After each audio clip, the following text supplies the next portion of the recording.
यामध्ये आम्ही 160 कोटी रुपये मॅनेज करतो. 3,000 लोकांचा परिवार आपल्यासोबत जोडलाय. आणि ही जी जर्नी आहे, ही जर्नी आमची 18 वर्षाची. नीड आणि वॉन्ट यामधला फरक काय आहे? 3 ब्रँचेस आहेत. छत्रपती संभाजीनगर, जालना, देऊळगाव राजा. पैशाचं गणित त्यालाच जमतं ज्याच्याकडे स्मार्टनेस असतो किंवा तुमच्यासारखं कोणीतरी मार्गदर्शक असतं, तो करू शकतो. लोकांचं इन्कम कमी झाल्यानंतर लोक बचतीची सुरुवात करतात.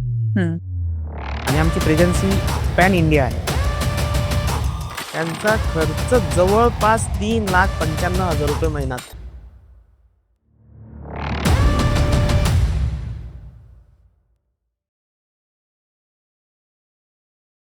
हाय, हॅलो, नमस्कार आणि आजच्या पॉडकास्टमध्ये तुम्हा सर्वांचं स्वागत आहे. खरं तर असं म्हणतात की पैसा जर नसेल तर माणसाचा आनंद नसतो आणि पैसा असेल तर माणसाचा आनंद असतो. तर असंच काहीसं पैसा आणि माणसाचं आयुष्य हे कसं एकमेकांशी संलग्न आहे हे आपण आज जाणून घेणार आहोत. त्याचबरोबर आज आपण जाणून घेणार आहोत की वैयक्तिक बजेटिंग, आपल्या जवळ असलेले पैसे याचं कसं आपण नियोजन करायला हवं आणि याचं बजेट करून आयुष्यात एक वेगळी वाट आपण कशी निवडू शकतो याबद्दल आज आपण जाणून घेणार आहोत. आणि आजचा पॉडकास्ट खूप इंटरेस्टिंग होणार आहे, त्यामुळे हा पॉडकास्ट शेवटपर्यंत नक्की बघा. सुरुवात करूया छान पॉडकास्टला.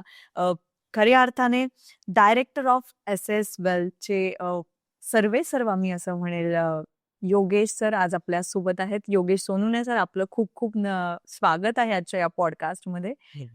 हाय, हॅलो सर. हॅलो. खरं तर असं म्हणतात ना की लक्ष्मी असेल ती लोक खुश असतात आणि अगदी तुमचा चेहरा बघितल्यावर ओके, लक्ष्मी भरभरून आहे तुमच्याकडे. So good morning. खरं तर इतक्या फ्रेश दिवसाची सुरुवात झाली आहे आणि नवीन वर्ष सुरू झालंय खऱ्या अर्थाने. पण तुमच्यासाठी ते नवीन वर्ष नाहीये, कारण मार्च पासून तुमचं नवीन वर्ष सुरू होतं. तर मग सुरुवात करूया. पण मला तुमच्याबद्दल जाणून घ्यायला आवडेल की सुरुवात कशी झाली आणि त्याचबरोबर मला हेही जाणून घ्यायला आवडेल की आपल्यासोबत कितीचा परिवार जोडला गेला. मी ऐकलंय असं की 3,000 लोकांचा परिवार आपल्यासोबत जोडला गेला. तर याबद्दल आम्हाला सगळी माहिती जाणून घ्यायला आवडेल. येस. Good morning. मी Yogesh Sonune, director of S wealth.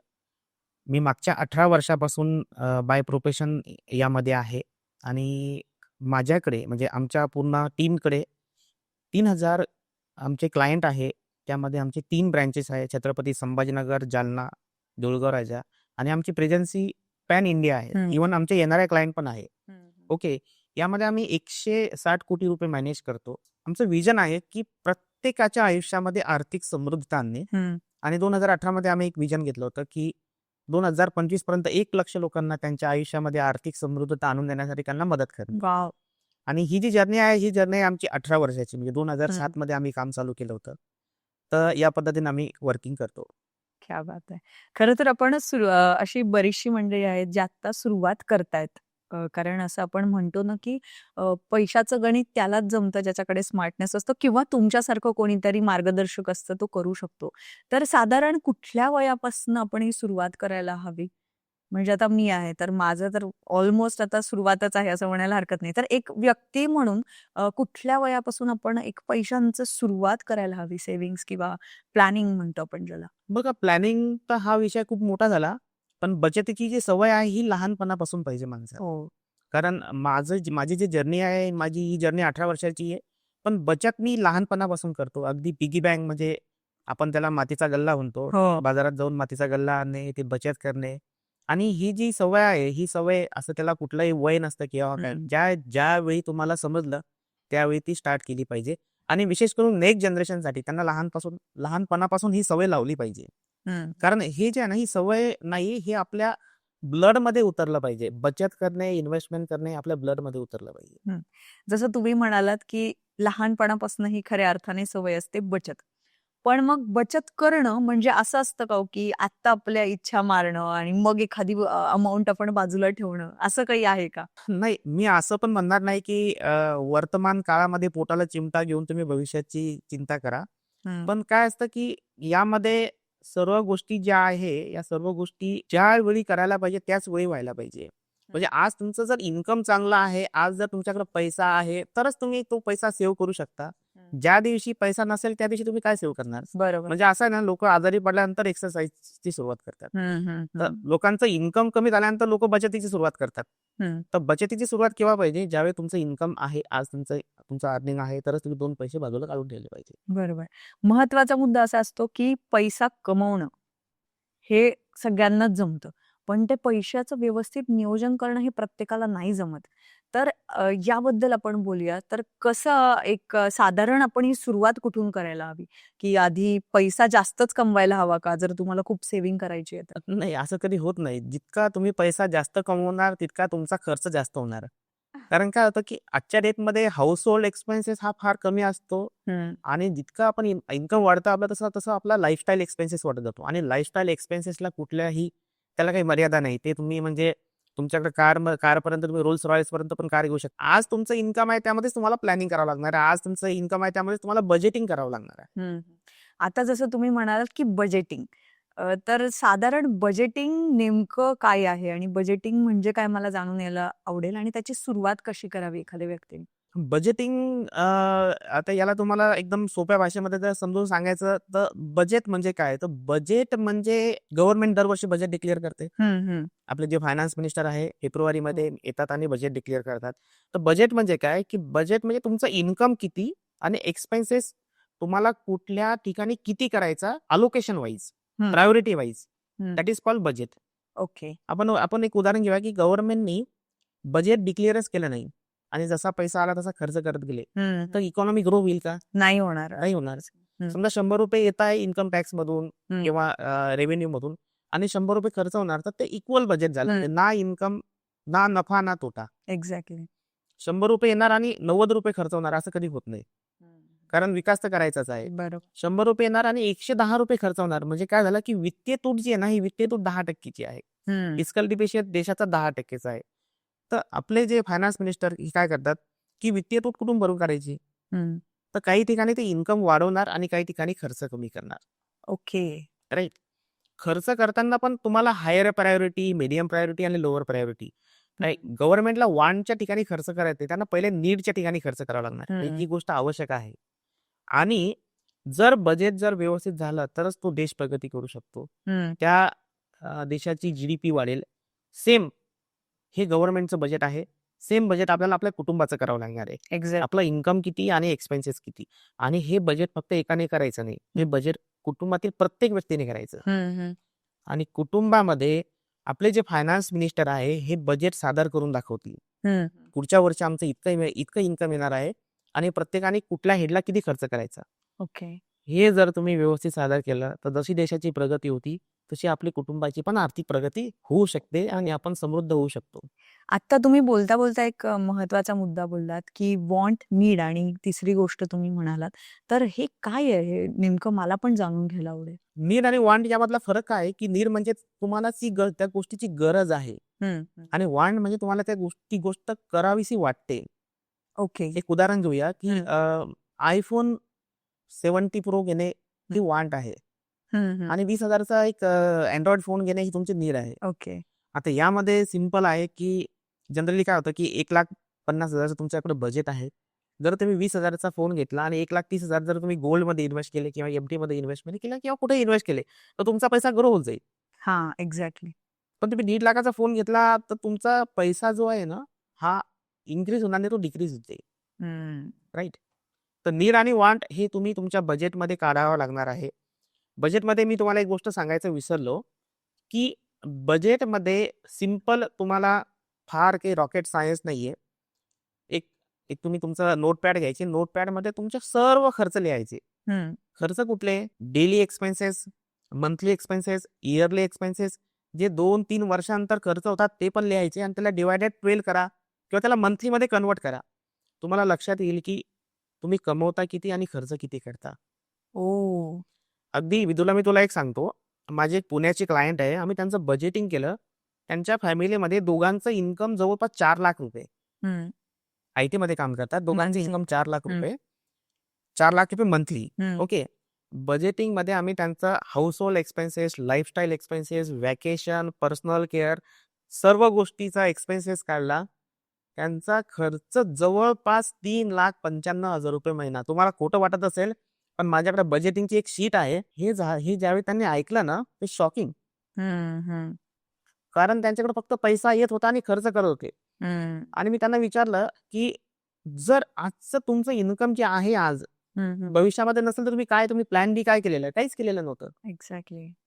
तर बजेटिंग करणं खूप महत्वाचं आहे. जसं तुम्ही म्हणालात, की आपण आपल्या कन्सल्टन्सी थ्रू बजेटिंग करून देतो प्रॉपर. तर मला पण जाणून घ्यायला आवडेल, की आता बरेच लोकं आहेत जसं तुम्ही म्हणालात, की आता ही ट्रिक आहे, की रोज तुम्ही लिहायला हवं छोट्या-छोट्या गोष्टी आणि या गोष्टींची माहिती आपल्याला असली पाहिजे.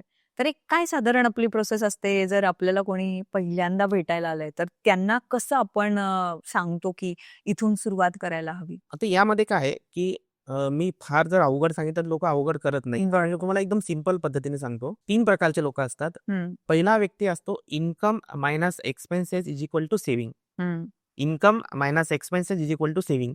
दुसरा व्यक्ती असतो income minus expenses is equal to investment. हं, पैसा येणार, खर्च होणार, उरले पैसे आणि कोणी जर सांगितलं तर ते सेव्हिंग करणार. हं, हं, तर सेव्हिंग आणि इन्व्हेस्टमेंट मधला फरक काय आहे? तर सेव्हिंग म्हणजे जसं की ग्रामीण भागामध्ये धान्य साठवून ठेवतात कणगीमध्ये, कोठीमध्ये. हं. तर ते साठवून ठेवणे म्हणजे सेव्हिंग. ओके. आणि त्यामधले काही धान्य पेरणे म्हणजे इन्व्हेस्टमेंट, म्हणजे ते मल्टिपल होणे. तर आपण सेव्हिंग केली पाहिजे का इन्व्हेस्टमेंट केली पाहिजे? Investment obviously. इन्व्हेस्टमेंट केली पाहिजे. हं, पण त्यामध्ये काही सेव्हिंग पण करावं लागणार आणि काही इन्व्हेस्टमेंट करावं लागणार. शॉर्ट टर्मसाठी तुम्हाला सेव्हिंग करावं लागणार, लाँग टर्मसाठी तुम्हाला इन्व्हेस्टमेंट करावं लागणार. हां. पण पैसाच उरत नाही. हं. उरतो का पैसा? नाही उरत. कारण खर्च खूप झालेले. हो. मी तुम्हाला एक एक्सपिरियन्स शेअर करतो. तिसरा व्यक्ती काय करतो? पहिला व्यक्ती सांगितला मी income minus expenses is equal to saving. दुसरा व्यक्ती income minus expenses is equal to investment. तिसरा व्यक्ती एकदम सिंपल. तो कुठलाही बजेट करत नाही. तो व्यक्ती income minus investment is equal to expenses. वाह! छान. कारण पैसा जर तुमच्या पॉकेटमध्ये नसला, तुमच्या खिशामध्ये नसला, तुमच्या क्रेडिट कार्डमध्ये नसला, तुमच्या बँकमध्ये नसला, तुम्ही खर्च करणार का? नाही. नाही खर्च करणार. बरं. तर तुम्ही तिसरा जी गोष्ट आहे ती तुम्ही इम्प्लिमेंट करा. तुमच्या आयुष्यामध्ये पण खूप लवकर फायनान्शियली प्रॉस्पेरिटी येईल. एक्झॅक्टली. खरं तर हा मंत्रच आहे. येस. जसं तुम्ही आत्ता सांगितलात, की हा सगळ्यांनीच करायला हवा आणि स्पेशली जी आत्ताची यंग जनरेशन आहे. कारण आपण जे बघतो ना, जी तुमची जनरेशन म्हणूया आपण किंवा आई-बाबांची आपल्या जनरेशन, त्यांच्या गरजा खूप कमी होत्या. त्याच्यामुळे कदाचित सेव्हिंग पण बऱ्यापैकी होत असेल. तर आत्ताच्या काळामध्ये जी आत्ताची जनरेशन आहे, त्यांनी पहिलं पाऊल कुठून सुरुवात करायला हवी किंवा पहिलं पाऊल कसं असलं पाहिजे बजेटिंगचं किंवा इन्व्हेस्टमेंटचं किंवा मग जसं तुम्ही म्हणालात सेव्हिंगचं? आता यामध्ये मी ज्या गोष्टी तुम्हाला सांगतोय, हे मी कुठल्या पुस्तकामध्ये शिकलो नाही किंवा मी ह्या सगळ्या अनुभवातून शिकलो. कारण हे अनुभव जे आहेत, तर माझ्याकडे लहान मुलापासून म्हणजे 10 वर्षाच्या मुलापासून ते अगदी 90 वर्षाच्या व्यक्तीपर्यंत माझे क्लायंट आहे. आणि त्यांनी सांगितलेले पैशाच्या बाबतीचे अनुभव हे मी तुम्हाला शेअर करतोय. बरोबर. आणि हे तुम्हाला कुठेही Googleला किंवा Facebook, WhatsAppला दिसणार नाही. बरोबर. राइट? आपण म्हणजे एक मनुष्य काय करतो, की आपण आपल्या आजूबाजूचे जसे लोकं असतात ना, तसं वागण्याचा प्रयत्न करतो. सराउंडिंग जे आहे ते इफेक्ट करतं आपल्या. तर जॉबची सुरुवात केली, पैसे कमवायला सुरुवात केली. पहिला पगार आपल्या हातामध्ये आला. तर पहिला पगार आपल्या हातामध्ये आला, तर ही प्रोसेस खूप खूप अवघड आहे. कारण तुम्ही पहिलीपासून तर ग्रॅज्युएशन, पी-जी आणि ते व्यावसायिक शिक्षण घेतल्यानंतर नोकरीला लागले आणि पैसे कमवायला सुरुवात केली. खरं तर महत्वाचा मुद्दा तो म्हणजे बजेटिंग. तर बजेटिंगला आपण कसं मॅनेज आपण म्हणूया, की मी सुरुवात कशी केली पाहिजे? माझं पहिलं पाऊल कुठे असलं पाहिजे? एखाद्या व्यक्तीचं, की मला आजपासून सुरुवात करायची बजेट करायला. कारण मी याच्या आधी मला हे नॉलेज नव्हतं, जे आत्ता मला खरं तर मिळतंय नॉलेज. तर मी कशी सुरुवात करायला? बजेटिंग वगैरे हे जे शब्द आहे ना, आपल्याला खूप असे अवघड वाटतात. हं, तर हे आपण करणार, पण आपण स्टेप बाय स्टेप करणार. तर सुरुवात करताना मी तुम्हाला एकदम सोप्या भाषेमध्ये सांगतो, की एक एक्झाम्पल सांगतो, की 3 प्रकारचे लोकं आहेत. हं, त्यामध्ये थोडं एक्सप्लेन करून सांगतो, की पहिला जो व्यक्ती आहे, पहिला व्यक्ती काय करतो, income minus expenses is equal to saving. हं, पैसा येणार, खर्च होणार आणि वाचले पैसे म्हणजे उरले पैसे की सेव्हिंग करणार. सेव्हिंग म्हणजे बँकेमध्ये ठेवून देणार. हं, ओके. दुसरा व्यक्ती काय करतो, income minus expenses is equal to investment. हं, पैसा येणार, खर्च करणार आणि उरले पैसे की इन्व्हेस्टमेंट करतात. दुसरा व्यक्ती थोडासा स्मार्ट असते. हं, आता सेव्हिंग आणि इन्व्हेस्टमेंट मधला फरक काय आहे?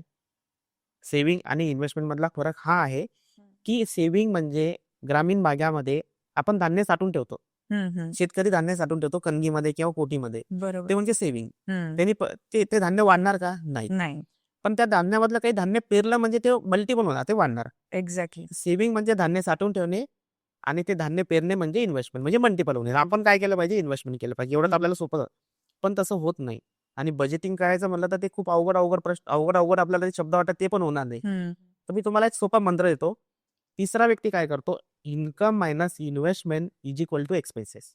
Okay. Income minus investment investment. Is equal to expenses. Okay. हे कसं आहे? म्हणजे ही थर्ड जी व्यक्ती आहे ती फार हुशार आहे तुमच्या तो मंत्रानुसार. 2 पावले पुढे आहे. हां, तर हे काय आहे? कसं आहे? म्हणजे याचं एक उदाहरण मला ऐकायला आवडेल आणि हे समजून सांगा तुम्ही नक्कीच. ओके. काय होतं, की आपल्याकडे घरी पैसा जर असेल ना, हं. तर तो राहतो का पैसा? राहत नाही, खर्च हां, होतो. हां. आणि तो कशावर खर्च होतो? वांट गोष्टीवर, म्हणजे नीड आणि वांटच्या गोष्टीवर खर्च होतो. हं, हं. आता तुम्ही घेऊन बघा, तुमच्या पॉकेटमध्ये पैसा ठेवा आणि तुम्ही शॉपिंगला जा, तुम्हाला रावले जाणार नाही. बरोबर. तर तिसरा व्यक्ती काय करतो, की पगार झाली ना, पहिले इन्व्हेस्टमेंट करतो आणि उरलेल्या पैशामध्येच खर्च करतो. एक्झॅक्टली. आता तुम्ही म्हणसाल, की कसं पॉसिबल आहे? हं. तर मी तुम्हाला सांगतो, की तुमच्यापेक्षा कमी अर्निंगवाले लोकं पण तर जगतातच ना. हां. आणि तुमच्यापेक्षा जास्त अर्निंगवाले लोकांना पण पैसा कमी पडतो. एक्झॅक्टली. तर तुम्हाला तिसरा मंत्र हा यूज करावा लागणार आहे. खरंच खूप महत्वाचा मुद्दा सांगितला. आत्ताच्या जनरेशनसाठी तर फार महत्वाचा आहे खरं तर. अ, अ, पुढचा असा प्रश्न आहे, की मग बजेटिंगचं सोपं तुम्ही आत्ता मंत्र तर सांगितलात. पण एक महत्वाचा मुद्दा जे माझ्यासोबत होतं आणि प्रत्येक स्त्रीसोबत तर होतंच, पण पुरुषांसोबतही होतं, की आपण मॉलमध्ये जातो. एखादी गोष्ट आपल्याला आवडते आणि आपण मागचा, पुढचा विचार काहीही न करता, जसं तुम्ही म्हणालात, की इफ आय वॉन्ट तर मग घेणार, तर घेणार. संपला विषय. तर ही गोष्ट कशी आपण मॅनेज करायला पाहिजे? कारण यू-पी-आय जेव्हापासून आलंय सर, तर मी पण माझी एक एक्सपिरियन्स सांगते, की मी सर्रास 2,000, 5,000 अगदी 50,000 पर्यंत आपण असं डायरेक्टली टाइप करून ते जातं पैसे. पण जेव्हा महिन्याच्या एंडला आपण बघतो ना, तेव्हा खूप गिल्ट येतं, की आपण एवढे पैसे इझिली खर्च केले. त्याची गरजही नव्हती. तर हे काय, हे कसं मॅनेज करता येईल आपल्याला? बघा काय होतं, की पैसा हा खर्च करणे खूप सोपा झालेला आहे. हं. तर जनरली आपण समजा ऑनलाईन शॉपिंग जे करतो, तर ऑनलाईन शॉपिंगमध्ये काय आहे, की ईझी गोष्टी ज्या आहे ना, त्या आपल्याला ते आपल्या घरापर्यंत येतात. तर आपण त्यावेळी विचार करत नाही, की गोष्ट नीड आहे का वॉन्ट आहे. आणि त्यावेळी आपल्याला कॅश द्यावं लागत नाही. त्यावेळी आपल्याला यू-पी-आयमधून करा, म्हणजे तुमच्याकडे डेबिट कार्डचे ते आहे का? किंवा क्रेडिट कार्डमधून तुम्ही यूज करा. हं. म्हणजे तुम्हाला लक्षात येत नाही. त्यानंतर काय होतं, की आपण मॉलला जातो. मॉलला गेल्यानंतर ज्यावेळी आपण कुठलीही गोष्ट खरेदी करतो, तर खरेदी करायच्या अगोदर किंवा ती खरेदी वस्तू हातात भेटत नाही, तर आपण म्हणतो, की स्कॅन कुठं करायचं, कुठं करायचं. एक्झॅक्टली. याने काय होईल माहिती आहे का, तुमची बार्गेनिंग करण्याची क्षमता संपून चालली. ती गोष्ट तुमची नीड आहे, वांट आहे, ती आवश्यकता आहे, नाही आहे. ती गोष्ट तुम्हाला किती दिवस पुरणार ती म्हणजे तो पैसा खर्च करायचा का नाही करायचा हे विचार करायचा प्रश्नच राहिला नाही. हं. कारण तुम्ही कॅशमध्ये खरेदी करत नाही. बरोबर. एक्झॅक्ट. आता iPhone 16 माझ्या मिसेसने मला घेऊन दिला. हां. मी जास्त वॉन्टवर खर्च करत नाही. बरोबर. तिने काय केलं, की ती मला मॉलला घेऊन गेली आणि iPhone 16 प्रो आम्ही घेतला. तर आम्ही जो पैसा खर्च केला, तो ऑनलाईन बरं. आमचं तर बजेटिंग आहे. आम्ही तर कुठला जास्त खर्च करत नाही. पण भरपूर दिवसापासून घ्यायचा होता. बरं. आता मी तुला सांगतो, हे जर आम्ही 100-100च्या नोटा कॅश एका बॅगमध्ये घेऊन गेलो असतो ₹1,50,000 आणि ते जर घेऊन गेलो असतो त्यांना म्हणलं असतं, की थांबा आम्ही नोटा नाही का मोजून देतो आणि तुम्ही मोजून घ्या. यामध्ये 1 ते दीड तास गेला असता, अर्धा तास गेला असता, 1 तास गेला असता आणि मी विचार केला असता, ही मला आवश्यकता नाहीये. एक्झॅक्टली. तर जुन्या काळामध्ये काय व्हायचं, की पैसा व्यवहार करताना कॅशमध्ये व्हायचा. इव्हन तुम्ही बँकमध्ये जायचं. म्हणजे हं. आपण तर जात नाही, पण आपले आई-वडील बरोबर. सॅलरी झाल्यानंतर बँकमध्ये जायचे, लाईनमध्ये उभे राहायचे.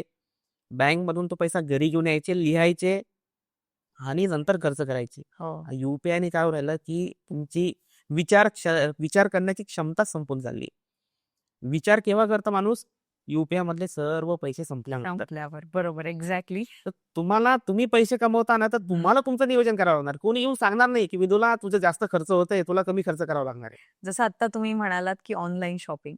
जनरली असं होतं ना, की एखादी गोष्ट आपण बघतो ऑनलाईन. तर 3-4 साइट्स असतात. कुठे जास्त किंमत असते, कुठे कमी किंमत असते. तर यामध्ये आपल्याला काय होतं, की आपल्या छोट्या किमतीकडे थोडंफार लक्ष जातं आणि आपण विचार न करता 2 मिनिटात ती गोष्ट ऑर्डर करून घेतो. हो. जेव्हा ती गोष्ट घरी येते तेव्हा कळतं, की अरे नाही म्हणजे इथे तर माझे ₹400-500 गेलेत आणि ते काय आता परत येणार नाही. तर तुम्ही तो खूप महत्वाचा मुद्दा बोललात, की पूर्वीच्या काळात एक प्रॉपर बजेटिंग होतं. त्याच्यामुळे लोकं बऱ्याच गोष्टींमध्ये इन्व्हेस्टमेंट करू शकत होते किंवा सेव्हिंग करू शकत होते. पण अजून एक महत्वाचा मुद्दा, जसं या 2 गोष्टी तर आहेत, पण अजून एक आपल्या इंडियन कल्चरमध्ये ना सोनं, याला पण एक इन्व्हेस्टमेंट मानलं जातं. तर काय म्हणजे मला जाणून घ्यायला आवडेल, की सोनं हे सेव्हिंग आहे की इन्व्हेस्टमेंट आहे? ओके. मी सोन्याच्या बद्दल तर तुला सांगतो, पण हां, मला एक गोष्ट सांगायची राहिली. हां, मी आता परवाच माझे एक क्लायंट आहे. ते सायकियाट्रिक आहे. हां. खूप छान प्रॅक्टिस करतात आणि असाच विषय निघाला, की लोकं खर्च का बरं करायला लागले? तर त्यांनी मला सांगितलं, तुम्हाला शॉकिंग वाटेल, हं. की लोकांना खर्च करण्याचा डिसीज झालेला आहे. अरे बापरे! हं. हां, हां. म्हणजे हे कसं खर्च करण्याचा डिसीज कसं एक काय असतो? ॲडिक्शन असतं बघा. हां. प्रत्येकाला प्रत्येकाचं एक कुठल्या-कुठल्या गोष्टीचं ॲडिक्शन असतं ना, तर आणि हे काही लोकांना त्याचं त्याचं ॲडिक्शन लागलेलं आहे खर्च करण्याचा. इव्हन त्यांना रात्री जर झोप येत नाही ना, ते ऑनलाईन शॉपिंगच्या साईटवर जाऊन नाही का बघत राहतात ऑफर. तिथं पर्चेसिंग करतात ते ते त्यांना पेमेंट करतात, नंतर त्यांना शांत झोप लागते. ओह! हं. त्यानंतर आणखीन आमच्या सोसायटीमध्ये मी जर गेटवर उभा राहिलो, तर प्रत्येक अर्ध्या तासाने एक ऑनलाईन शॉपिंगवाला येतो आणि ती वस्तू कुठल्या ना कुठल्या एका फ्लॅटमध्ये देऊन जातो. मग असंच आमच्या एक शर्माजीला विचारलं मी, "तुमच्याकडे खूप ऑनलाईन शॉपिंग येते." "अरे!" बोले, "मैं परेशान हो गया." बोले, "हर 2 दिन, 3 दिन में मेरी बीवी नहीं क्या ऑनलाइन शॉपिंग से कुछ ना कुछ मंगाती है." बापरे! काय आहे, यामध्ये मी तुम्हाला सांगतो, की ऑनलाईन शॉपिंग जे आहे ना, हा एक डिसीज झालेला आहे, की ऑनलाईन शॉपिंग मागवल्यानंतर त्या व्यक्तीला खूप ती ज्यावेळी ते रॅपर ओपन करतात ना, त्यावेळी खूप त्यांना छान वाटतं. वाह, वाह, वाह! मी आता ऑनलाईन शॉपिंग केली आणि 2-3 दिवस झाल्यानंतर ती वस्तू कुठेतरी कोपऱ्यामध्ये पडलेली असते. हं. आता हा जो डिसीज आहे ना, 2-3 दिवसानंतर ती वस्तूचं त्यांचं अटॅचमेंट निघून गेलेली असते आणि परत ते ऑनलाईन शॉपिंग करतात. ओह! हे बापरे! हा न संपणारं व्यसन आहे. हां. याच्याबद्दल याला जास्त नाही. याला औषध पण आहे डॉक्टरांकडे. ते बरोबर. मानसिक माझे जे हो, सायकियाट्रिस्ट हां. एक्झॅक्टली. तर आपल्याला आणि हे कोणाला मी सांगत नाही, हे डॉक्टर सांगताय. हं. आणि हा माझा एक्सपिरियन्स आहे. माझा हा अनुभव आहे. माझ्या क्लायंटने सांगितलेला आहे. बरोबर. जसं तुम्ही म्हणालात आता, की ऑनलाईन शॉपिंगमुळे या सगळ्या गोष्टी तर होताच आहे. पण आपण महत्त्वाचा मुद्दा तो म्हणजे मी तुम्हाला प्रश्न विचारलेला, की सोनं ज्याला आपण म्हणतो इंडियन कल्चरमध्ये असं बऱ्याचदा म्हटलं जातं, की सोनं घ्या, सोनं घ्या. तर सोनं हे इन्व्हेस्टमेंटमध्ये येतं, की सोनं हे सेव्हिंगमध्ये येतं? बघा, मी तुम्हाला हे सांगतो, की गुंतवणूक ही सर्व असेट क्लासमध्ये पाहिजे. ओके. जसं की real estate, gold, bond, equity, cash आणि कमोडिटी सर्व ठिकाणी तुमची गुंतवणूक पाहिजे. हं. पण ती किती आणि कोणासाठी हे प्रत्येकाचं औषध वेगवेगळं आहे. बरोबर. तर हे आपण वैयक्तिक बसल्यानंतर आपल्याला हे ठरवावं लागणार आहे. हं, हं. त्याचं कॉमन प्लॅटफॉर्मवर आपण सांगू शकत नाही किंवा सांगू शकत. कारण ते एक कॉमन ॲडवाईस होऊन जाईल सर्वांचं. हां. एक्झॅक्टली. पण तरी गोल्ड एक चांगला असेट क्लास आहे. त्यामध्ये इन्व्हेस्टमेंट पाहिजे. हां. येस. म्हणजे प्रत्येकाची असलीच पाहिजे. प्रत्येकाची असली पाहिजे. हां. कारण आपण बघतो, की आजीच्या काळामधले काही छोटंसं केलेलं असेल तिने काय जे सोन्याचं आपल्यासाठी, तर ते आज किती जास्त मोठी रक्कम आहे. म्हणजे मी बघते, की माझी जी आजी आहे, आईची आई, तर तिने असं प्रत्येकीला काहीतरी छोटी-छोटी रक्कम दिलेली. तर त्या रकमेतून प्रत्येकीने एक दागिना खरेदी केलेला. तर ती आमच्या लग्नासाठी म्हणून त्यांनी ती इन्व्हेस्टमेंट सेव्हिंग करून ठेवलेली. तर आता त्याची जर आपण व्हॅल्यू बघितली तर तेव्हाच्या काळापेक्षा आता तर कुठल्या कुठे भाव राइट, गेले. तर राइट. त्याच्यामुळे ही चांगली आहे. दुसरी महत्वाची गोष्ट ती म्हणजे आता न्यू जनरेशनसाठी जी मला वाटते. जसं मी तुम्हाला मगाशी विचारलं आणि तुम्ही खूप छान उत्तर दिलं, की आपण अशा प्रकारे बजेटिंग करू शकतो. दुसरी एक अजून असा कुठली गोष्ट तुम्ही सांगाल? कारण व्ह्यूअर्स बघतायत, की इथून आपण खऱ्या अर्थाने सुरुवात करू शकतो किंवा ही एक बेस्ट गोष्ट तुमच्यासाठी असू शकते, की सुरुवात तुम्ही इथून करा. कारण जसं तुम्ही म्हणालात, की असे डिसीजेस होतायत लोकांना, पण ते कंट्रोल करता येत नाही किंवा खर्चांवरती कंट्रोल करता येत नाही. मग छोटी गोष्ट, पहिलं पाऊल असं कुठलं असलं पाहिजे, की इथून आपण करूया. पहिली सुरुवात ही करूया, मग पुढे बघूया इन्व्हेस्टमेंटसाठी. जसं की मी तुम्हाला सांगितलं इन्कम मायनस इन्व्हेस्टमेंट हं, इक्वल टू एक्सपेन्सेस हं, ते करा. त्यानंतर काय करा, की तुमच्या घरी सर्व लोकं बसा आणि सर्व खर्च लिहा. त्या हं, खर्च लिहिल्यानंतर महिन्याच्या शेवटी त्यामध्ये 2 पार्ट करा, नीड आणि वॉन्ट. वॉन्टच्या गोष्टी कमी करा. म्हणजे तुमचं काय होईल सेव्हिंग होईल हं, आणि सेव्हिंग झाल्यानंतर मग तुम्ही इन्व्हेस्टमेंट करू शकता. हं, कारण बघा, श्रीमंत होण्याचे 2 मार्ग आहेत. हं, हं. पहिला मार्ग खर्च कमी करा. बरोबर. नाहीतर दुसरा मार्ग इन्कम वाढवा. तिसरा मार्ग मला माहिती नाही. बरं, नाही पण हे फार महत्वाचं आहे. तर इन्कम जसं तुम्ही म्हणालात, की इन्कम वाढवा. तर आपण फक्त इन्व्हेस्टमेंट करून बरेचसे सोर्सेस आपण जनरेट करू शकतो? सॉरी मला म्हणजे इन्कम वाढवून जसं तुम्ही म्हणालात, की इन्कम वाढवा, नाही तर खर्च कमी करा. हं. तर खर्च कमी तर आपण करणारच आहोत हळू-हळू. पण इन्कम वाढवण्यासाठी इन्व्हेस्टमेंट हा एक सोर्स झाला. तर इन्व्हेस्टमेंटमध्ये आता तुम्ही मगाशी उल्लेख केला, की तुम्ही बॉन्ड करू शकता किंवा तुम्ही गोल्ड हे करू शकता किंवा तुम्ही अजून कुठल्या प्रकारच्या वेगळ्या-वेगळ्या गोष्टी तुम्ही करू शकता. बघा काय आहे, की इन्व्हेस्टमेंट करणे जे ना ही एक प्रोसेस आहे. हं. ते असं नाही, की आपण रातोरात श्रीमंत होणार, की 6 महिन्यामध्ये पैसा डबल होणार. हं, या गोष्टी जास्त दिवस चालत नाही. हं, तर आपल्याला काय करावं लागणार आहे, की आपल्याला आर्थिक नियोजन करावं लागणार आहे. हं, माझं सिंपल लोकांना हे सांगितलं असतं, की ज्यावेळी तुम्ही पैसा कमवायला सुरुवात केली ना, तर त्याच वेळी तुम्ही पैसा नसताना कसं जगायचं, त्याचं प्लॅनिंग केलं पाहिजे. ओह! की आज तुमचं इन्कम आहे, उद्या जर इन्कम नसलं तर? हं, हे हं. बघ कुठल्याही व्यवसायाला किंवा कुठल्याही जॉबला अमरपट्टा नाहीये. अमरपट्टा. हां, याबद्दल मला जाणून घ्यायचं. अमरपट्टा म्हणजे ते चिरकाल टिकेल असं काही गॅरंटी नाहीये. हां. कारण जुन्या काळामध्ये कुठलाही व्यवसाय, कुठलाही नोकरी ही 40-40 वर्ष कंटिन्यू चालायची. हं, आताच्या काळामध्ये काय झालेलं आहे, की 10 वर्ष हं, तो त्या व्यवसायाचा गोल्डन पिरियड असतो. हं, त्या गोल्डन पिरियडमध्येच तुम्हाला काय करावं लागणार आहे, प्लॅन बी करून ठेवावा लागणार आहे. हं, प्लॅन बी म्हणजे काय? जर उद्या इन्कम नसेल, तर मी सर्व्हाईव्ह कसं करणार? हं. माझं घर कसं चालणार? बरोबर. राइट? तर तुम्ही आज पैसा जर कमवला ना, तर नवीन जनरेशनमध्ये काय झालेलं आहे, की आपल्या सराउंडिंगमध्ये लोकं जसे वागतात ना, तसं आपण वागायचा प्रयत्न करतो. हं, यांनी यांनी 3 बीएचके फ्लॅट घेतला ना, तर मी पहिले लोन घेईल आणि 3 बीएचके फ्लॅट घेऊन टाकेल. हं. यांनी लक्झरी कार घेतली, तर मी लक्झरी कार घेणार. यामध्ये काय आहे, तुम्ही ती उधारीमध्ये ती वस्तू खरेदी करायला लागले आणि पुढच्या 15 वर्षाची 20 वर्षाची लायबिलिटी तुम्ही क्रिएट करून ठेवायला लागले. हं. त्यामध्ये तुम्ही फायनान्शियली फ्रीडम होऊ शकत नाही. बरोबर. ज्यावेळी पैसे कमवायला सुरुवात केली, त्यावेळी स्त्रोत इन्कमचे सोर्स तुम्ही तयार करून ठेवा. हं. ज्यावेळी तुमचं इन्कम बंद झाले, त्यावेळी ते इन्कमचे सोर्स तुम्हाला वाचवतील. बरोबर. एक्झॅक्टली. राइट? मी तुम्हाला एक एक्झाम्पल देतो. 2008 ची गोष्ट आहे. मी असंच आमच्या वडिलांचे एक मित्र आहेत. त्यांचं थोडंसं त्यांना इन्व्हेस्टमेंटबद्दल मी नॉलेज सांगत होतो. हं. पण त्यांनीच मला नॉलेज देऊन टाकले आणि ते नॉलेज मी खूप लोकांना सांगतो आणि त्यांची परमिशन घेऊन सांगतो. हां. त्यांनी मला सांगितलं, की योगेशजी तुम्ही जे सांगताय खूप छान सांगताय, पण माझा एक अनुभव जो आहे ना, मी तुम्हाला शेअर करतो. हं, हं. म्हटलं, "अंकल तुम्ही मला अनुभव शेअर करा. तुम्ही मला सांगा. मी माझ्या क्लायंटला प्रत्येकाला तो अनुभव सांगेल. भरपूर लोकांच्या आयुष्यामध्ये फायनान्शियली फ्रीडम येईल. बरोबर. त्यांच्या आयुष्यामध्ये फायनान्शियल प्रॉस्पेरिटी येईल." त्यांनी मला सांगितलं, की ज्यावेळी त्यांनी पैसे कमवायला सुरुवात केली, हं, हं. तर प्रत्येकाचं स्वप्न असतं घर घ्यायचं. हं. त्यांनी पण एक घर बघितलं आणि दुसऱ्या दिवशी त्यांनी घर खरेदी करणार. तर रात्री त्यांनी विचार केला, "यार आपण घर खरेदी करू, पण याचे हप्ते तर आपल्याला आयुष्यभर फेडावं लागणार आहे. माझ्याकडे पैसे नाहीये हं. आणि माझ्या गरजा भरपूर आहे." त्यांनी विचार केला. दुसऱ्या दिवशी सकाळी उठले ते आणि त्यांनी त्यांच्या पत्नीसमोर प्रस्ताव मांडला, की आपण घर घ्यायचंय ना आपल्याला, थोडंसं पोस्टपोन करू. हं, हं. बरोबर. नाही घ्यायचं असं नाहीये. थोडंसं पोस्टपोन करू.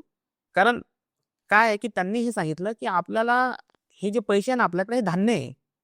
हं.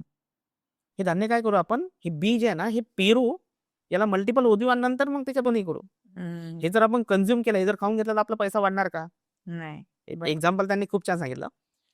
तर ते त्यांनी त्यांच्या पत्नीला पण ते समजलं त्यांना कन्व्हिन्स केलं. कारण स्त्रियांना पहिलं घर हवं असतं. बरोबर. एक्झॅक्ट. ओके.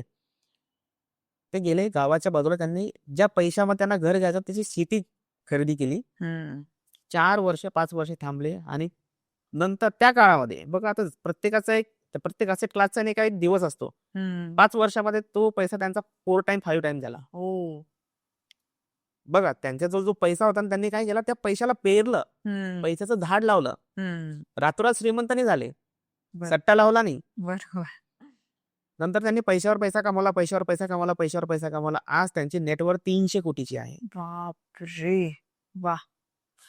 पण आपण काय करतो पैसे कमवायला सुरुवात केली ना, असेटमध्ये इन्व्हेस्टमेंट करत नाही. आपण काय करतो लायबिलिटी वाढवून घेतो. हं. आणि त्यामुळेच आपण आपल्या परिस्थितीमध्ये कुठलाही बदल होत नाही. एक्झॅक्टली. ओके. मी तुम्हाला पॅटर्नचं पण सांगितलं होतं. हम्म. तुम्हाला आठवतं पॅटर्नचं मी हो सांगितलं हो हो तर पॅटर्न जे आहे ना पॅटर्न 3 प्रकारचे बघा. हो पैसा तर एकच व्यक्ती कमवतो, त्याचा हम्म. पॅटर्न एकच आहे. पण खर्च करण्याचे पॅटर्न जे आहे 3 प्रकारचे आहे. पहिला पॅटर्न आहे पुअर व्यक्तीचा. हम्म. पैसा येणार, खर्च होणार. हम्म. पैसा येणार, खर्च होणार. तो कशावर खर्च होणार? House hold expenses. हम्म. फक्त त्यांना घर चालवायचं आहे. हम्म. राईट? हम्म. दुसरा पॅटर्न आहे मिडल क्लास. हो पैसा येणार, खर्च होणार. खर्च 2 प्रकारचे, house hold expenses, lifestyle expenses. हम्म. पुअर व्यक्तीला घर खर्च करावा लागतो. मिडल क्लासला पण घर खर्च करावा लागतो. पण मिडल क्लासनी काय केलं? त्यांची लाईफस्टाईल वाढवून ठेवलेली आहे. हम्म. मिडल क्लासला 2 प्रकारचे खर्च आहे, हाऊस होल्ड प्लस लाईफस्टाईल. हम्म. पुअरला फक्त हाऊस होल्ड. त्यानंतर मिडल क्लास आणखीन एक लायबिलिटी वाढून घेतो. Home loan, car loan, business loan, personal loan. म्हणजे पुअर व्यक्तीकडे पण खाली पैसे काहीच उरत नाही आणि मिडल क्लास पण काहीच पुरत नाही. पुअरमध्ये आणि मिडल क्लासमध्ये फक्त कपड्याचा फरक आहे. एक्झॅक्ट मिडल क्लास चांगले कपडे घालतो, चांगल्या ठिकाणी राहतो. पुअर व्यक्ती. बरोबर आहे. तिसरा पॅटर्न जो आहे ना, तो आहे रिच. हम्म. पैसा येणार, इन्व्हेस्ट करणार. हम्म. ज्यावेळी पैसा आला त्यावेळी ते पुढचे 10 वर्ष 15 वर्ष इन्व्हेस्ट करत जातात आणि त्याच्या इन्कमवर मग ते जगतात. त्यामुळे ते श्रीमंत होत जातात. बरोबर आणि मिडल क्लास आणि पुअर हे श्रीमंत होत नाही. तर तुम्ही किती जरी पैसा कमवला तो फायद्याचा नाही. तुम्ही जोपर्यंत पॅटर्न चेंज करत नाही तोपर्यंत तुमच्या आर्थिक परिस्थितीमध्ये, तुमच्या प्राप्त परिस्थितीमध्ये बदल होणार नाही. एक्झॅक्टली. खरं तर हा दुसरा मंत्र आहे तुमचा जो फार मला आवडला, की म्हणजे 3 ज्या गोष्टी तुम्ही सांगितल्या आणि मला थर्ड जी गोष्ट ती पटली, की इन्व्हेस्टमेंट ही इम्पॉर्टंट आहे. तर गोष्ट आहे, की ॲक्टिव्ह इन्कम आणि पॅसिव्ह इन्कम. कारण आता जेनझीज आहे आणि त्यांच्यामध्ये ही वर्ड्स फारच ट्रेंडिंगला आहे असं म्हणतात, की ॲक्टिव्ह इन्कम आणि पॅसिव्ह. तर ॲक्टिव्ह इन्कम आणि पॅसिव्ह इन्कम मधला फरक काय एक्झॅक्टली? आणि काय याच्याबद्दल कॉन्सेप्ट्स आहे हे मला जाणून घ्यायला आवडेल. पूर्ण जग म्हणतंय की ऍक्टिव्ह इन्कम आणि पॅसिव्ह इन्कम इथपर्यंत सर्वांना माहिती आहे. हो. पण मी तुम्हाला थोडं डिटेल सांगतो की ऍक्टिव्ह इन्कम जे आहे ना, ऍक्टिव्ह इन्कम म्हणजे आणि पॅसिव्ह इन्कम मधला फरक काय की ऍक्टिव्ह इन्कम म्हणजे तुमचा अटेंडन्स आहे, पैसा आहे. तुम्ही जॉबला गेले, तुम्ही एखादा व्यवसाय करता, तुम्ही एखाद्या शॉपला बसले, तुम्हाला तुमचा अटेंडन्स आहे, पैसा मिळणार. हम्म. तुम्हाला श्रम करावं लागणार. हम्म. पॅसिव्ह इन्कम जिथे तुमचं अटेंडन्स नाही पण पैसा या लागला. ओके. हम्म. Okay, that is called passive income. आता मी थोडं याच्यामध्ये डिटेलमध्ये जातो की ऍक्टिव्ह इन्कम जे आहे याला अमरपट्टा नाहीये. हे लाईफ टाईम राहील याची काही शाश्वती नाहीये. हम्म. हम्म. त्याच्यामध्ये 2 प्रकारचे थ्रेड्स आहे, इंटरनल आणि एक्सटर्नल. हो. इंटरनल म्हणजे एखाद्या व्यक्तीचा ऍक्टिव्ह इन्कम आहे, त्याला हेल्थ रिगार्डिंग जर काही प्रॉब्लेम झाला, हम्म. त्यांचं ऍक्टिव्ह इन्कम बंद होऊ शकतं. हो. त्यानंतर एज्युकेशन, त्यांना अपडेट राहावं लागणार आहे, एज्युकेशन घेत राहावं लागणार आहे. कारण त्यांचा कॉम्पिटिटर अपडेट राहतो आणि यांना हे जर अपडेट नाही झालं तर त्यांचा कॉम्पिटिटर बिझनेस घेऊन जाईल. बरोबर. एक्झॅक्टली. सेल्फ इंटरेस्ट, रिटायरमेंट, त्या गोष्टी माणसाच्या याच्यामध्ये चेंजेस होत राहतात. हम्म. राईट? याने तुमचं ऍक्टिव्ह इन्कम बनवू शकतं. याच्यामध्ये इंटरनलमध्ये. एक्सटर्नलमध्ये ती व्यक्ती चांगली आहे, ती व्यक्तीचं एज्युकेशन चांगलं आहे, हेल्थ चांगली आहे, खूप मेहनत करते. पण तो व्यवसायच राहिला नाही. गव्हर्नमेंटचा रूल्स आणि रेग्युलेशन एखादा आला की तो व्यवसाय संपून जातो. हम्म. बरोबर. रातोरात येऊ शकतो ना. हो हो. त्यानंतर खूप फॅक्टर आहे. डेस्टिनेशन. डेस्टिनेशनचं एक्झाम्पल सांगतो. माझे एक क्लायंट आहे. खूप चांगला व्यवसाय चालायचा त्यांचा, खूप चांगला. हम्म. त्यांनी काय केलं की त्यांची हॉटेल होती बस स्टँडच्या समोर. बस स्टँडच्या समोर त्यांची हॉटेल होती. ती हॉटेल खूप चांगली चालायची आणि त्यांनी तो व्यवसाय जो आहे पूर्ण आयुष्यभराची कमाई त्याला लावून त्या हॉटेलला मोठं केलं. ते डेव्हलप केली आणि बस स्टँड दुसरीकडे चाललं गेलं. हो. एक्सटर्नल फॅक्टर आहे ना, त्यांच्या हातामध्ये होता का? त्यांनी बरोबर. खूप चांगलं केलं व्यवसायासाठी. डेस्टिनेशन हा इम्पॅक्ट हा जो पॉईंट त्यांच्या आयुष्यामध्ये इम्पॅक्ट केला, त्यांचा व्यवसाय त्यांचा संपून गेला. आणि जी होती नव्हती ती सेव्हिंग पण गेली. सेव्हिंग. आता मी ज्यावेळी त्यांचे हॉटेल चांगले झाले, मी त्यांना काय सांगायचो की तुम्ही तुमच्या व्यवसायामध्ये इन्व्हेस्टमेंट करताय, तुम्ही डायव्हर्सिफिकेशन करा. हा एक्झॅक्टली. विविध ब्रांच असतील किंवा तुम्ही वेगवेगळ्या असेट क्लासमध्ये इन्व्हेस्ट करून ठेवा. म्हणजे तुमचा पर्सनल असेट वाढवा. म्हणजे माणूस काय करतो, व्यवसायातून पैसा कमवतो, व्यवसाय टाकतो, बिझनेसमधून पैसा कमवतो, बिझनेस पण टाकतो, बिझनेसमधून पैसा कमवतो, बिझनेस पण टाकतो आणि एक दिवस बिझनेसच राहत नाही तो. त्याचं मी छान एक्झाम्पल सांगतो. एका कंट्रीमध्ये एक डायरेक्टर आहे, त्यांनी आयुष्यभर हिट मूव्ही बनवल्या. त्यांनी मूवी बनवली की ती हिट होणार, मूवी बनवली की ती हिट होणार. आणि त्यांची सर्वात शेवटची जी मूवी होती ही बिग बजेट होती. त्यांनी आयुष्यभराची कमाई जी आहे ना त्या मूवीवर लावली आणि तो मूवी त्यांचा फ्लॉप गेला. त्याच वेळी त्यांनी जर थोडंसं डायव्हर्सिफिकेशन केलं असतं, वेगवेगळ्या असे क्लासमध्ये इन्व्हेस्टमेंट, पर्सनल असेट जर वाढवले असती, तर ते सर्व्हाइव्ह झाले असते. बरोबर. तर आता कलाकारांचा मुद्दा म्हणालात तुम्ही, तो फार महत्वाचा मुद्दा आहे खरं तर. आणि मी पण एक कलाकार आहे त्यामुळे, आणि मला माझ्या माहितीस्तव की तुम्ही असे बरेचसे इंडस्ट्रीमधले कलाकार आहेत, त्यांच्यासाठी पण तुम्ही मार्गदर्शन करता. तर स्पेशली आता पॉडकास्ट कलाकार लोक पण ऐकत असतील, कारण हे ऍक्टिव्हच इन्कम आहे कलाकारांचं. हो. आणि त्याच्यामध्ये असं काही नाहीये, स्टेबिलिटी नाहीये त्या इन्कममध्ये. त्यातल्या त्यात कामामध्ये खूप अनसर्टनिटी असते, काही सर्टन हे गोष्टी नसतात ठरलेल्या. मग स्पेशली कलाकारांसाठी काय तुम्ही असा एक मंत्र सांगाल की ज्याच्यामुळे त्यांना फायदा होऊ शकतो? बघा काय असतं की प्रत्येकाच्या आयुष्यामध्ये एक गोल्डन पिरियड असतो. पण तो गोल्डन पिरियड आयुष्यभर राहत नाही. बरोबर. तर ज्यावेळी तुमचा गोल्डन पिरियड चालू आहे, म्हणजे तुमचे आपके पास आपके अच्छे दिन है, ज्यावेळी तुमचे चांगले दिवस आहे ना, तर तुम्ही 2 पैसा बाजूला काढूनच ठेवला पाहिजे. एक्झॅक्टली. कारण त्या कलाकाराला काय वाटतं की मी आयुष्यभर असंच राहणार. पण त्यांचा तो असा एक भ्रम असतो, म्हणजे तो ते त्यांचा एक म्हणजे गोड गैरसमज असतो. तसं होत नाही. बरोबर. सर्वच अमिताभ बच्चन होत नाही की ते त्यांच्या म्हणजे वयाच्या 80-85 वर्षापर्यंत ते ऍक्टिव्हली काम करतात. तर प्रत्येकाने ज्यावेळी त्यांचा चांगले दिवस आहे त्यावेळी त्यांनी त्यांचा प्लॅन बी रेडी करून ठेवला पाहिजे. प्लॅन बी म्हणजे आज आमची जी लाईफस्टाईल आहे, या कलाकारची जी लाईफस्टाईल आहे, ती अशीच राहिली पाहिजे. त्यांचं इन्कम असो किंवा नसो. तर त्यांनी फायनान्शियल प्लॅनिंग करून, प्लॅन बी रेडी करून, त्यांचं पर्सनलसाठी इतकं वाढवून ठेवायला पाहिजे, की आज त्यांचं इन्कम नसेल, तर ते तसंच त्यांच्या वयाच्या 90 वर्षापर्यंत त्यांची लाईफस्टाईल मेंटेन करू शकले पाहिजे. पण हे ईझी नाही. तुम्हाला एक्झॅक्टली. कोणी ना कोणी यासाठी काही कोच लागणार. हा. कारण ते वैयक्तिक माणूस करू शकत नाही. करू शकतो. तुम्हाला त्या कोचकडे जावं लागणार. हा. खरं तर जसं मी म्हणाले आता की बरेचसे असे सेलिब्रिटीज आहेत जे तुमच्याकडे येत असतात. पण स्टार्टिंगला आता कुठलेही कलाकार असो किंवा कुठलेही जनरल व्यक्ती असो, तर असं जसं तुम्ही म्हणालात की एक स्टेबिलिटीसाठी काहीतरी गोष्टी त्यांनी सुरुवात करायला पाहिजे. तर काय काय गोष्टी याच्यामध्ये असू शकतात अशा की एक स्टेबिलिटी देणारा इन्कम, ज्याची सुरुवात कुठून असू शकते? बघा काय आहे, माझं असं म्हणणं आहे, की स्टेबिलिटी हा विषय हा इतका ईझी नाही. त्याला स्टेबिलिटी येण्यासाठी 10 वर्ष, 15 वर्ष, 12 वर्ष वेळ द्यावा लागतो. वेळ द्यावा लागतो. तर माझा सर्वांना एकच मेसेज असतो, की तुम्ही फायनान्शियली फ्रीडम व्हा. फायनान्शियली फ्रीडम तुम्ही बना. फायनान्शियल फ्रीडम होण्याची जी जर्नी आहे ना, ही ईझी नाहीये. तुम्हाला 10 वर्ष द्यावं लागणार आहे. हो. आणि तुम्ही जसं म्हणालात आता की रिटायरमेंटची प्लॅनिंग, कारण आपण आता विषयच आपला असा आहे की पर्सनली आपण स्वतःच्या केअरसाठी किंवा स्वतःसाठी एक अमाऊंट आपण पुढच्या याच्यासाठी जमा करणार आहोत, पुढच्या लाईफसाठी.